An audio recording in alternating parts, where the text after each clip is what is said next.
Hello everyone, welcome to Guidely. How are you all? I hope आप सब बहुत बेहतरीन होंगे, अपने प्रिपरेशन भी भी बेहतर तरीके से कर रहे होंगे। मैं हूं आपकी एबीएफएम और एचआरएम एजुकेटर प्रगति, और आज हम शुरू करने वाले हैं चैप्टर 1 जो है रिगार्डिंग फंडामेंटल ऑफ एचआरएम।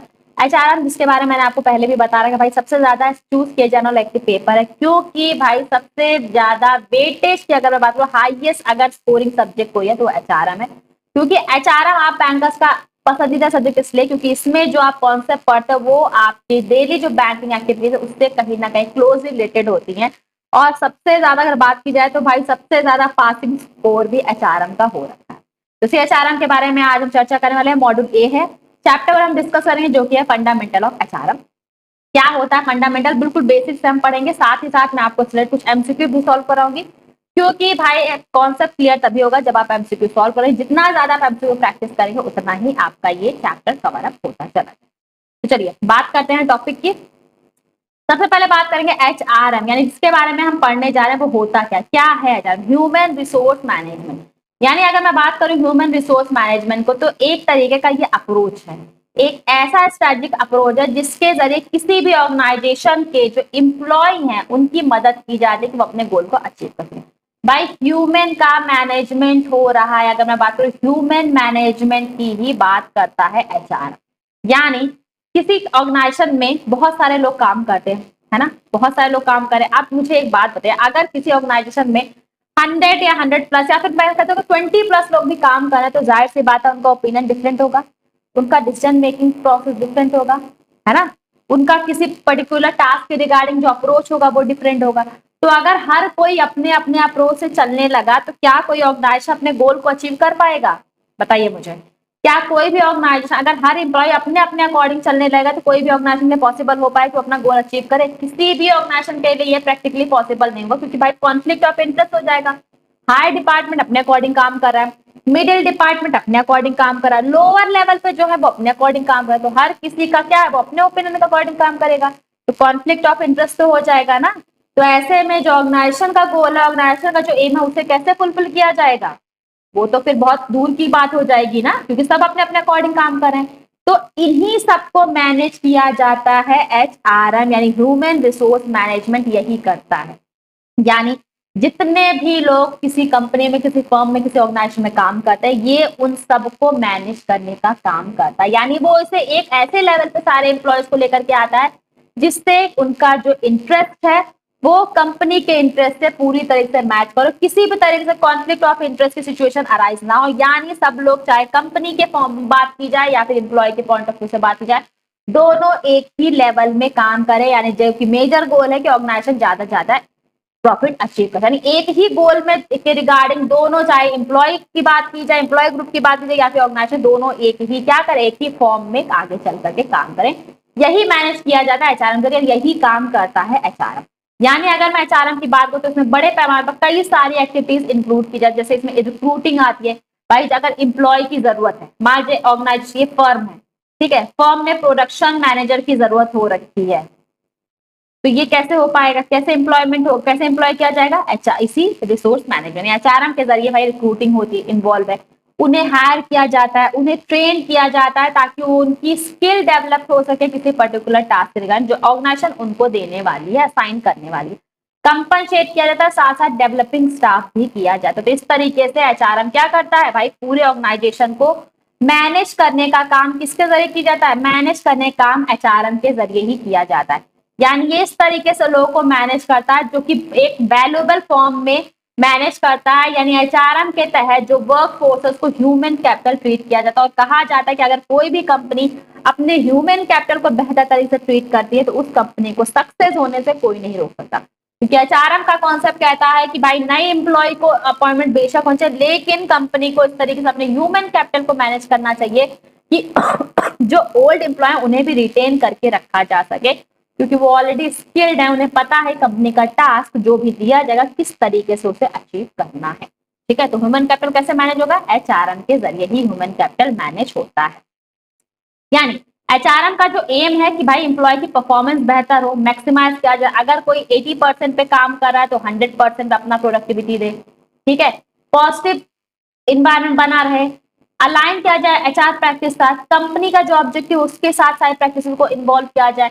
एक ऐसा एनवायरनमेंट बनाया जाए जहां पे एक हेल्दी एनवायरनमेंट हो, जहां पे सभी लोग एक साथ मिलकर एज अ टीम काम करें, इंडिविजुअल परफॉर्म करने के बजाय एज अ टीम काम करें। और जब भी किसी कंपनी में इंडिविजुअल टास्क परफॉर्म करने एज अ टीम काम किया जाता है तो नो डाउट उस कंपनी को प्रॉफिट और सक्सेस दोनों ही देखने को मिलती है। और ये सब कुछ प्रोसेस मेंटेन किया जाता है HRM के जरिए, ह्यूमन रिसोर्स मैनेजमेंट। तो देख सकते हैं आप कितना ज्यादा पावरफुल हो रखा है ये, ठीक है। और आपके एग्जाम पॉइंट ऑफ व्यू से बहुत ही ज्यादा पावरफुल है, क्योंकि सबसे ज्यादा हाईएस्ट स्कोरिंग आपका इलेक्टिव सब्जेक्ट है। अगर पासिंग परसेंटेज आप देखोगे तो कंपेयर टू अदर सब्जेक्ट सबसे ज्यादा पासिंग परसेंटेज भी आपका HRM है, और लोग वाइडली चूज भी करते हैं HRM, ठीक है।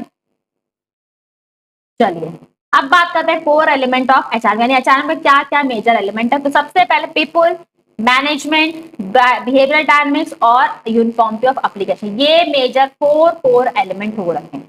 कौन कौन से कोर में भाई? सबसे पहले पीपल, यानी लोगों की बात हो रही है। HRM में ह्यूमन मैनेजमेंट की बात हो रही है, लोगों को मैनेज करने की बात हो रही है। एम्प्लॉय जो किसी कंपनी में किसी ऑर्गेनाइजेशन में काम करते हैं उनको मैनेज करने की बात हो रही है। मैनेजमेंट कोर एलिमेंट है भाई, human resource management full form ही हो रखा है। बिहेवियर डायनेमिक्स, और किस तरीके से यूनिफॉर्म एप्लीकेशन लेकर के आने की भाई, चाहे लोअर लेवल का पर्सन हो, मिडिल लेवल का पर्सन हो या फिर अपर लेवल का पर्सन क्यों ना हो, सबके रिगार्डिंग जो एप्लीकेशन है, जो बिहेवियर है, जो वर्क एनवायरनमेंट है, सबके अकॉर्डिंग सिमिलर होना चाहिए। यानी एक हेल्दी वर्क एनवायरनमेंट मेंटेन करने की बात करता है HRM, ठीक है। चलिए अब बात करते हैं objective of human resource management, क्या क्या ऑब्जेक्टिव हो रखे हैं HRM में, क्या मेजर ऑब्जेक्टिव है। देखिए 4 मेजर ऑब्जेक्टिव हो रखे हैं जो आपसे एग्जाम में पूछे जाते हैं। क्या क्या मेजर ऑब्जेक्टिव है? सबसे पहले आपका सोसाइटल ऑब्जेक्टिव, दूसरा है आपका फंक्शनल ऑब्जेक्टिव, थर्ड है आपका ऑर्गेनाइजेशनल ऑब्जेक्टिव, लास्ट है आपका पर्सनल। यानी ये 4 टाइप्स ऑफ क्या है, HRM के 4 टाइप्स ऑफ मेजर ऑब्जेक्टिव हो रखे हैं जिससे आपसे एग्जाम में क्वेश्चन पूछता है। चैप्टर 1 गाइस इंपॉर्टेंट आपके एग्जाम पॉइंट ऑफ व्यू से, क्योंकि बेसिक है और बेसिक से क्वेश्चन पूछे जाते हैं। ऑब्जेक्टिव क्या है HRM का, ये सारे क्वेश्चन आपको एग्जाम में देखने को मिलेंगे, ठीक है। तो बात कर लेते हैं ऑब्जेक्टिव की। सबसे पहले बात करते हैं सोसाइटल ऑब्जेक्टिव। सोसाइटल ऑब्जेक्टिव क्या होता है? देखिए सोसाइटल ऑब्जेक्टिव का मतलब कि भाई आप एथिकली परफॉर्म कर रहे हैं। एथिकली का मतलब कि आप एथिकली और सोशली रिस्पॉन्सिबल हो रहे हैं। जो भी नीड है, यानी जो भी सोसाइटी के जो नीड है या जो भी चैलेंजेस सोसाइटी फेस कर रही है उसके रिगार्डिंग आप सोशली या फिर कह सकते हैं नैतिक तौर पे आप उसके लिए जिम्मेदार हो सकते हैं।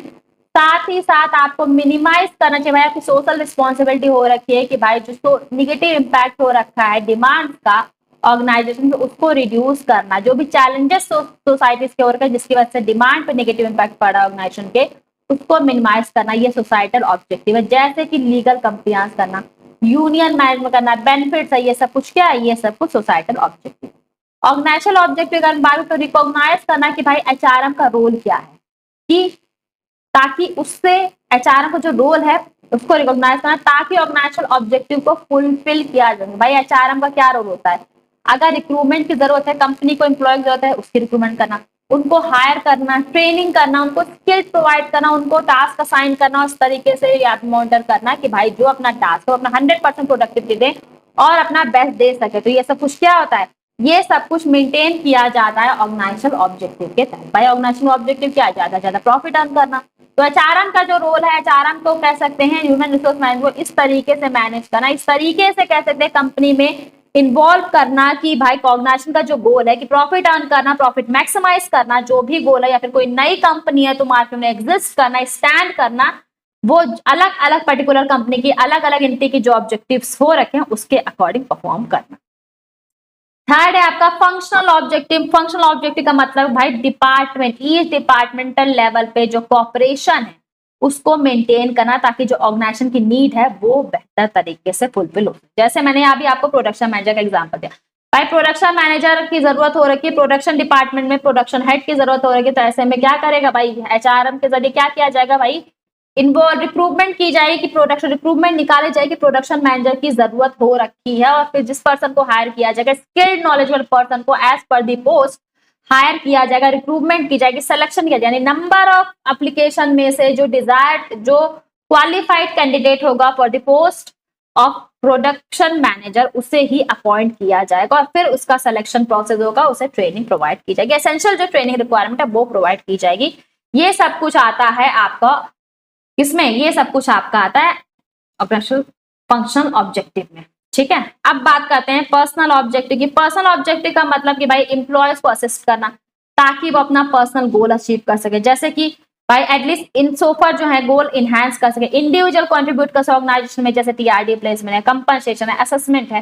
यानी पर्सनल ऑब्जेक्टिव को आप ऐसे भी कंसीडर कर सकते हो कि भाई एम्प्लॉय को इतना मोटिवेट करना कि वो एम्प्लॉय को इस तरीके से मोटिवेट करना, इस तरीके से वर्क एनवायरमेंट मेंटेन करना कि जो एम्प्लॉय है, जो लोग काम कर रहे हैं, वो सेल्फ मोटिवेटेड हो ताकि वो अपनी 100% प्रोडक्टिविटी दे सके। 100% यानी अगर कोई एम्प्लॉय सेल्फ मोटिवेटेड होकर के काम करेगा तो नो डाउट अपना 100% काम करेगा, रेदर देन अगर उसे फोर्स किया जाएगा by the organisation to give their 100%। ठीक है, तो ये सब कुछ मेंटेन करना एचआरएम के जरिए ही किया जाता है, जो कि कवर अप होता है पर्सनल ऑब्जेक्टिव के तहत।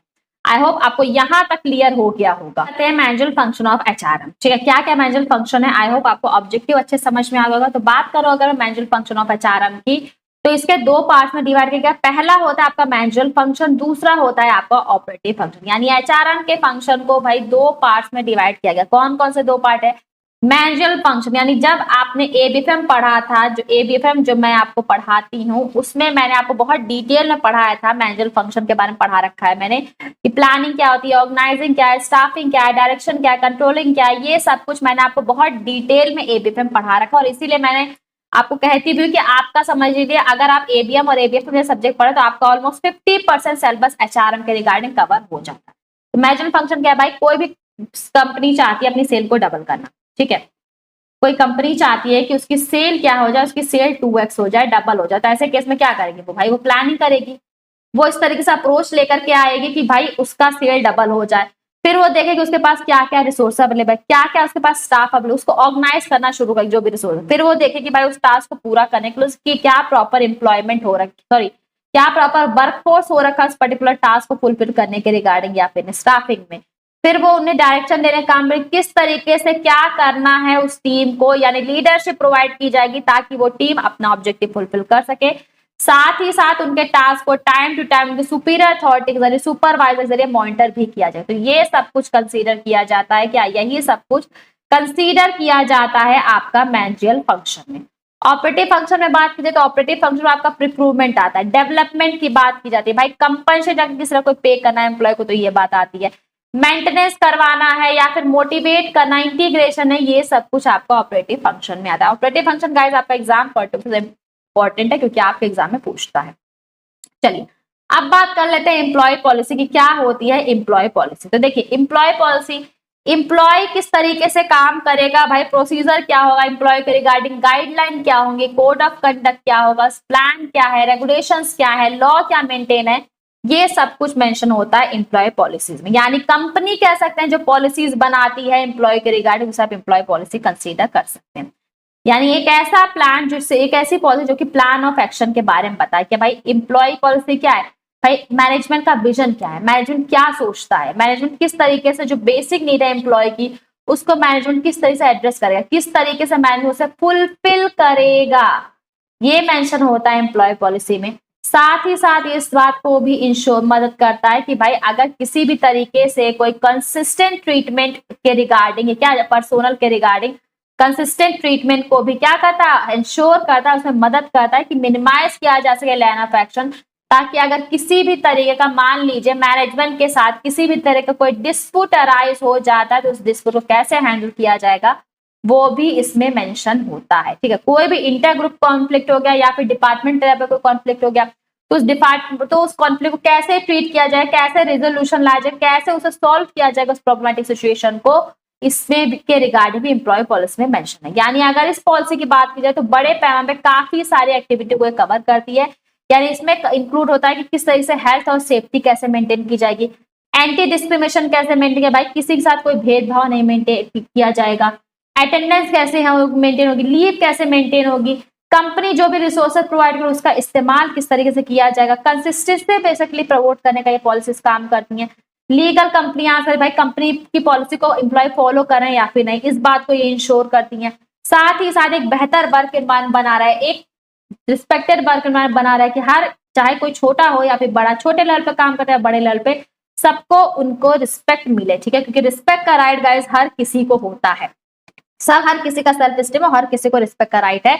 और अगर देखा जाए तो मैंने आपको एबीएफएम में पढ़ाया भी था मोटिवेशन थ्योरी में, अगर किसी पर्टिकुलर इंडिविजुअल को रिस्पेक्ट दी जाती है तो वो अपने 100% प्रोडक्टिविटी के साथ काम करता है। ठीक है, सेल्फ डिटर्मिनेशन थ्योरी में भी मैंने आपको इसके बारे में पढ़ाया था। ये सब कुछ क्या है, ये सब कुछ एम्प्लॉय पॉलिसी में मेंशन होता है। अब बात करते हैं human resource accounting. Important mark कर लीजिएगा, आपसे दिसंबर 24 में क्वेश्चन पूछा भी गया है। एचआरए क्या होता है? Human resource accounting. Human resource accounting की बात की जाए तो ये एक ऐसी अकाउंटिंग है, यानी लोगों की अकाउंटिंग, यानी एज एन ऑर्गेनाइजेशनल रिसोर्स।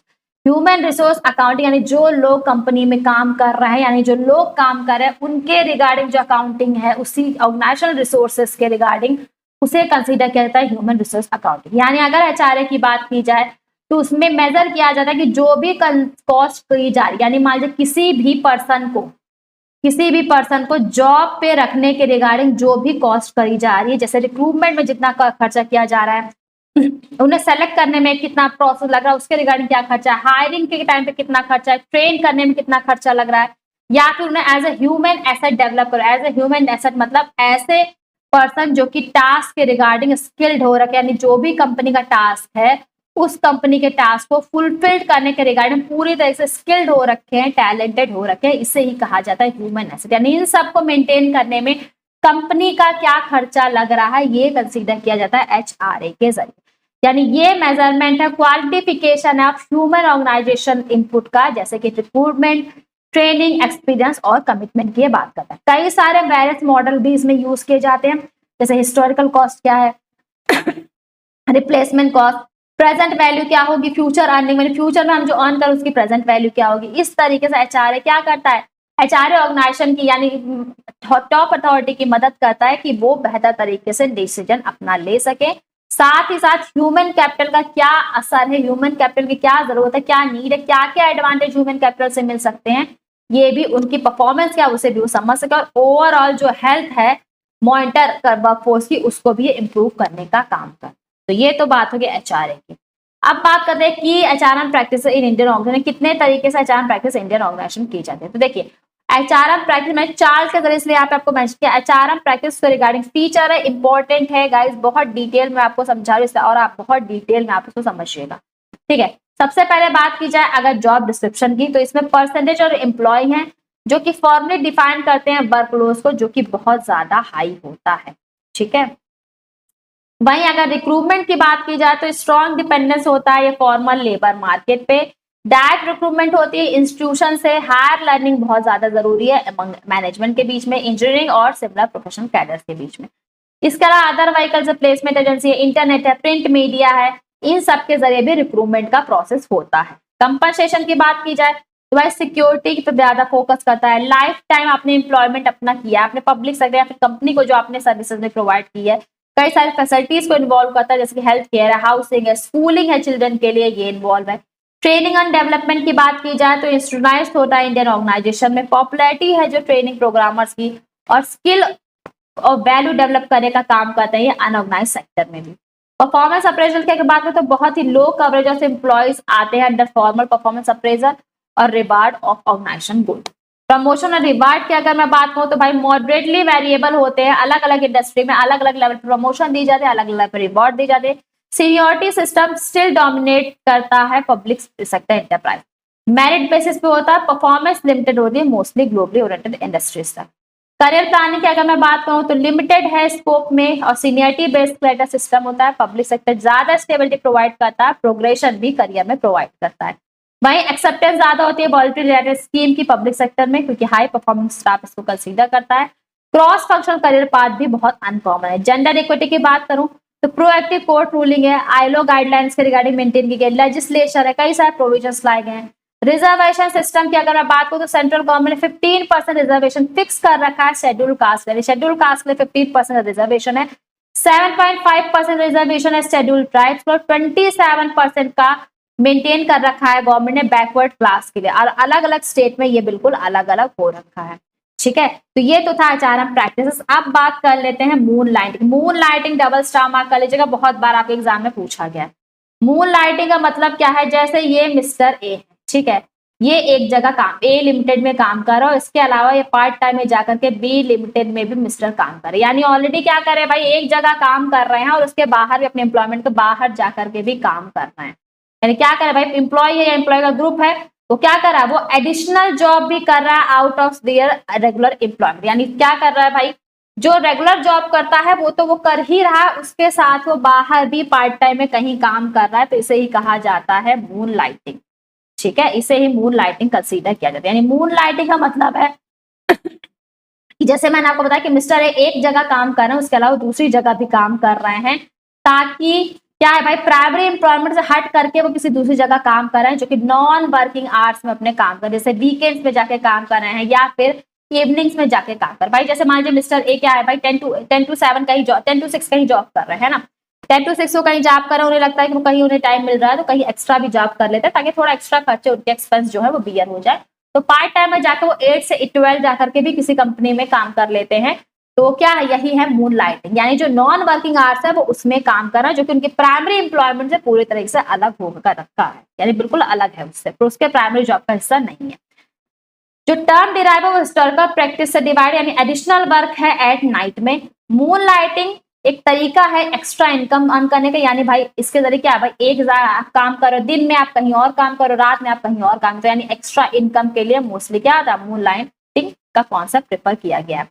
इसके अलावा प्रोडक्टिविटी को भी कहीं ना कहीं रिड्यूस करता है। भाई मिस्टर ए अगर 10 to 6 ऑलरेडी जॉब कर रहे हैं, ठीक है, सारा दिन वो काम कर रहे हैं, ऑलरेडी उन पर वर्कलोड हो रखा है, फिर वो 8 से लेकर के 12 जाकर के जॉब कर, तो कहीं ना कहीं प्रोडक्टिविटी रिड्यूस करेगा। फिर दूसरे दिन उनको अगेन काम पे आना है, काम पे आने के लिए उनके घर से ऑफिस तक का ट्रैवल 1 घंटा हो रखा है या 1.5 घंटा है, 2 घंटा, तो 2 घंटे तो उनको ट्रैवल करने में, तो कहीं ना कहीं क्या करता है, प्रोडक्टिविटी को रिड्यूस कर देता है। कॉन्फ्लिक्ट ऑफ इंटरेस्ट राइज करता है प्राइमरी एम्प्लॉयर। मान लीजिए आपको दूसरी कंपनी से ज्यादा प्रॉफिट मिल रहा है, तो आप सोचोगे यार ये जॉब तो सही नहीं है, यही नाइट शिफ्ट वाले मेरी जॉब ज्यादा सही है ना।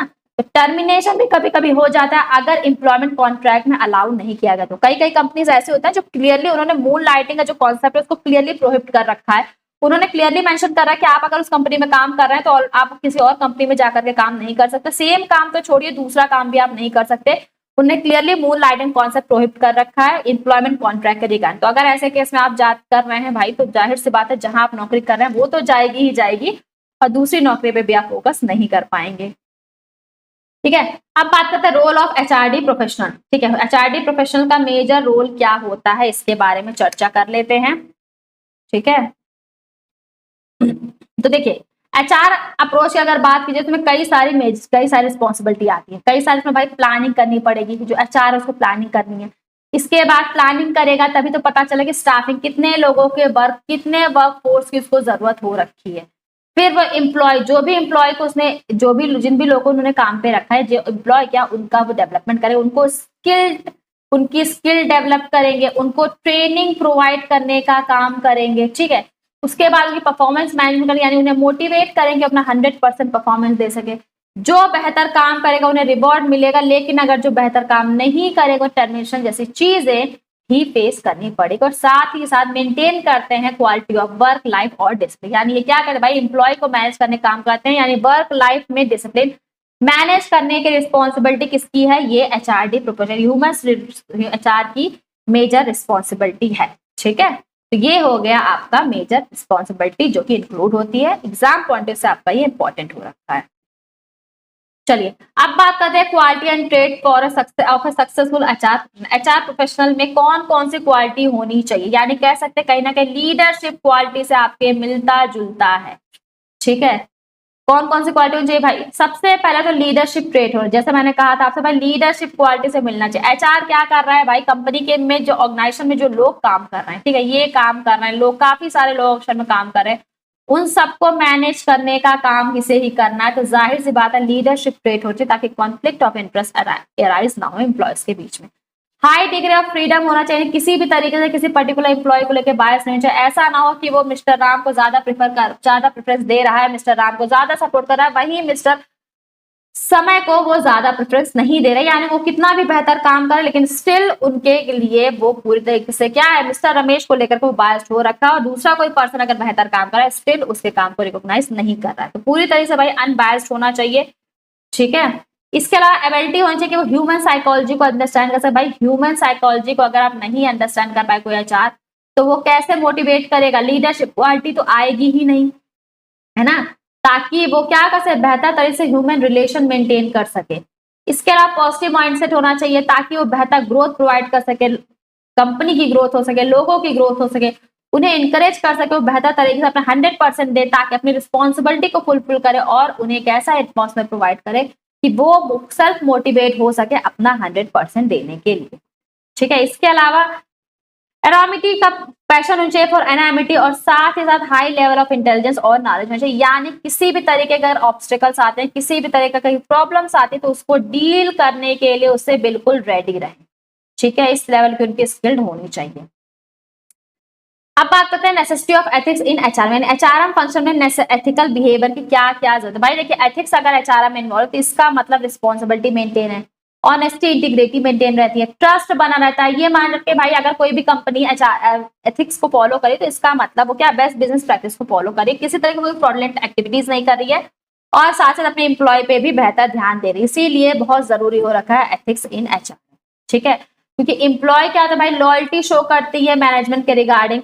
साथ ही साथ जब मैनेजमेंट अडॉप्ट करता है फेयर और इक्विटेबल ट्रीटमेंट, यानी हर एम्प्लॉय के रिगार्डिंग अगर किसी भी तरीके से वो बायस नहीं होता, अगर वो एथिकल प्रैक्टिस फॉलो करता है, तो सारे एम्प्लॉयमेंट को वो एक नजर से देखता है, और जो बेहतर काम कर रहा है उसके काम को रिकॉग्नाइज किया जाता है, रिवॉर्ड दिया जाता है, और अचीवमेंट भी उसे कई सारी मिलती है। इस तरीके से एचआर पॉलिसी और प्रोसीजर में। ठीक है, बिजनेस एथिक्स की अगर बात हो, स्पेशली ह्यूमन रिसोर्स मैनेजमेंट बहुत ही ज्यादा इंपॉर्टेंट फैक्टर हो रखा है, क्योंकि ये किसी भी ऑर्गेनाइजेशन की पूरी परफॉर्मेंस को इन्फ्लुएंस करता है। बैलेंस मेंटेन करते हैं, जो स्टेक होल्डर हैं उनके बीच में बैलेंस मेंटेन करने का काम करता है, उनके इंटरेस्ट को मेंटेन करता है। मोस्ट ऑर्गेनाइजेशन क्या करते हैं, सर्व करते हैं जो इंटरेस्ट ऑफ शेयर होल्डर का, वो अकेले ही। ठीक है, तो ये तो थे एथिक्स की जरूरत।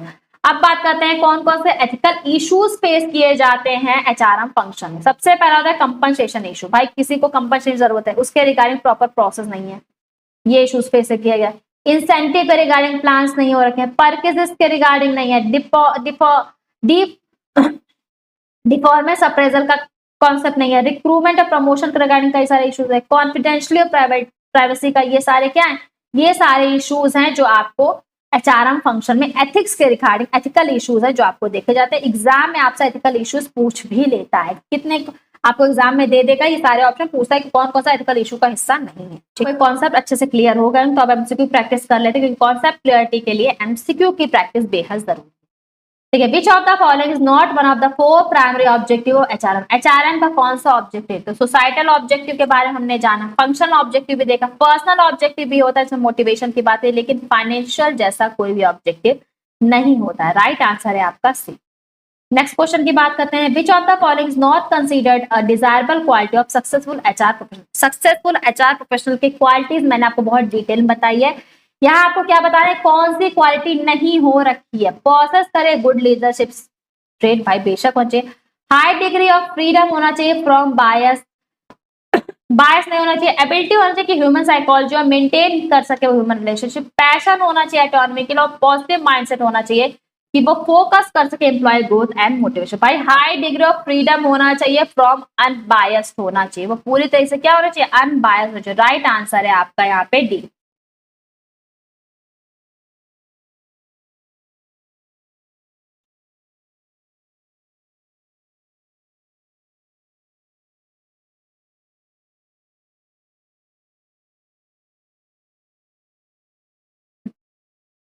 चलिए नेक्स्ट क्वेश्चन की बात कर लेते हैं आप। Which of the following is not considered as desirable quality of a successful HR professional. HR की कौन सी क्वालिटी डिजायरेबल क्वालिटी बता रही है, नहीं है।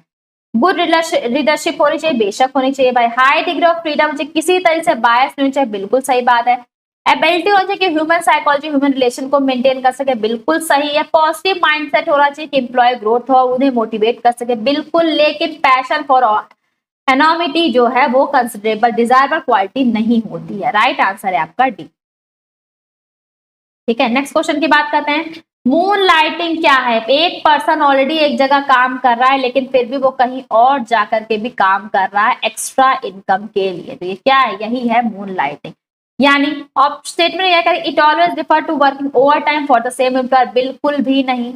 क्रिएट करता है कॉन्फ्लिक्ट ऑफ इंटरेस्ट अगर सेकंड जॉब ओवरलैप होती है एम्प्लॉयर के बिजनेस। बिल्कुल सही बात बोल रहा है। कई सारे ऑर्गेनाइजेशन तो लीगली रिस्ट्रिक्ट कर रखा है, अपने कॉन्ट्रैक्ट में क्लियरली मेंशन कर रहा है कि मून लाइटिंग कॉन्सेप्ट को प्रोहिबिट कर रखा है, रोक लगा रखी है। बिल्कुल ही सही है। तो आपका सेकंड और थर्ड स्टेटमेंट सही हो रखा है, बाकी सब आपका गलत हो रखा है। ठीक है, नेक्स्ट क्वेश्चन की बात करते हैं। HR and human resource accounting किसके साथ डील करता है? तो ऑप्शन ए कह रहा है मेजर करता है, क्वांटिफाई करता है ऑर्गेनाइजेशनल इन्वेस्टमेंट को इन पीपल, मेजर करता है financial value of physical asset of employ, या फिर डेप्रिसिएशन की बात करता है ह्यूमन स्किल ओवर टाइम, या फिर टैकिंग या पेरोल करता है सैलरी एक्सपेंस ओनली। भाई जब भी कभी बात होती है एचआरए की तो ये मेजर करता है, क्वालिफाइंग क्वांटिफाइंग करता है ऑर्गेनाइजेशनल इन्वेस्टमेंट की फुटफुल के रिगार्डिंग। राइट आंसर है आपका ए। नेक्स्ट क्वेश्चन की बात करते हैं। जरूरत क्या हो रखी है HRM? Why is ethics considered necessary in HRM? HRM में एथिक्स की क्या जरूरत हो रखी है? ऑप्शन ए कह रहा है कि भाई स्ट्रिक्टली कंप्लायंस करने के बाद जो भी रूल्स बने, जो भी लॉ बने उन्हें फॉलो करना चाहिए, इसलिए एथिक्स जरूरी है। सेकंड कह रहा है प्रमोट करता है कि भाई सबको फेयर ट्रीटमेंट, सबको इक्वल ट्रीटमेंट मिले, हर किसी को इक्वल ट्रीटमेंट मिले, लॉयल्टी इनहैंस करता है। थर्ड कह रहा है ट्रेनिंग कॉस्ट को रिड्यूस करता है, या फिर लास्ट कह रहा है कि ऑर्गेनाइजेशन को अलाउ करता है कि सिर्फ और सिर्फ शेयर होल्डर के इंटरेस्ट के अकॉर्डिंग काम करे।